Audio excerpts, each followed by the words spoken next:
जय जोहार, जय आदिवासी. नमस्कार, मी अरविंद बेंडगा. मित्रांनो, आजच्या या व्हिडिओत महत्त्वाचा विषय सांगायचा आहे. त्याच्याकरता आखा व्हिडिओ नक्कीच नांगदास. आज मी इथेला आहे जंगलात. विशेष जंगलात याचा एक कारण आपले पालघर जिल्ह्यात आता सगळीकडे बिबट्या दिसायच्या घटना घडत आहेत.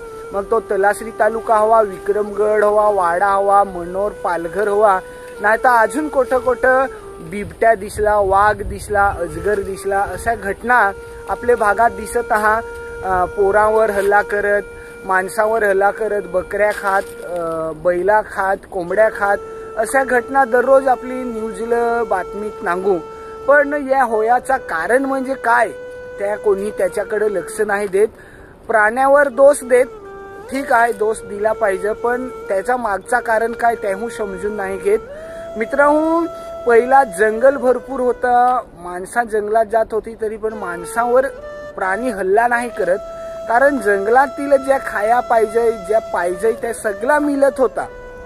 पण आता सरकारने विकासाच्या नावाने जंगल तोडलं, माणसाही शेतीचे नावाने जंगल तोडलं.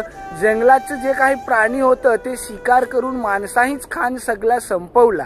तर जे काही प्राणी आता वाघ आहे, चित्ता आहे, बिबट्या आहे, तिला ते खायाचं ज्या काही प्राणी खायाचं हा तेच तिला मिळत नाही. शेवटी जंगल कमी झालं, तिला खाया काही मिळलं नाही, पाणी पेया पाणी नाही जंगलात मिळलं. त्याच्यामुळे हे बिबट्या आता माणसाचे वस्तीत म्हणजे गावात हिवराया लागलं ना. शेवटी उपाशी तिला भूक लागत आहे, शेवटी तिला जगाया संघर्ष कराया लाग ना. शेवटी मग आपले बैल, कोंबडी, बकरीवर हल्ला करत, नाही तर शेवटी माणसावर हल्ला करत ना. कोणाचा जीव जाय पण, कोणी वाचय पण. पण या घटना होत, या कुठंतरी थांबल्या पाहिजेत. याच्यासाठी आपली पण खबरदारी घेतली पाहिजे का आपले भागाचं जंगल कसं टिकवता येते, वाचवता येते. शेतीसाठी सगळा जंगल सपाट करून टाकणं या कुठंतरी चुकीचं आहे, कारण जल जंगल जमीन यो आपला आहे ना. आपण त्याचे रक्षक आहात, तर आपणच शेतीसाठी त्या सगळा तोडून मोडून फोडून टाकला तर मग शेवटी प्राणी खाती काय ना रहती कोट, तिच्या घरूच आपली ही भोसकून टाकला तर ते शेवटी आपले घरा गवसत येतीच, आपले घराचे तिकडं येतीच ना. आपल्याला त्याचा धोका होलूच.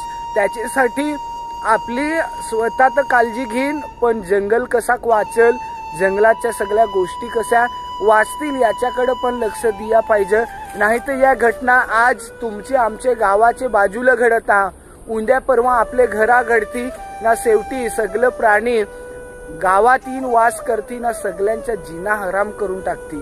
असा घटना घडत नाही पाहिजेत, पण घडत आहात तर त्या घडल्या नाही पाहिजे. याच्यासाठी आपली काय करू तर आपले गावाचं आजूबाजूचं जे डोंगर आहात ते डोंगर शेतीसाठी कापू नाही, ते जंगल कसं वाढती त्याचा प्रयत्न करू. जंगलाचे प्राणी पहिला ठीक आहे, माणसाला खाया नाही तर शिकार करून ना माणूस खान जगत होता, पण आता या खाया या शेती करून भरपूर काही कमवू शका, भरपूर पैसा कमवून भरपूर काही खाऊ शकतात. तर जंगलाच्या ज्या काही प्राणी त्या मारून ना खाण्यापेक्षा तिला जंगलातच राहून देऊ, म्हणजे जेणेकरून ते जंगलाचे प्राणी जंगलात राहतील, ते जंगलाच्या प्राण्यांचा आपल्याला काही धोका नाही राहील ना. आपली सुरक्षित राहू ना, जंगल सुरक्षित राहती, जंगलाचे प्राणी सुरक्षित राहती. वाघ, अजगर हे आपले गावात येथे नाही असं मला वाटते. तुमचा मत काय आहे या सगळ्या गोष्टीवर कमेंट्स करून नक्की सांगा.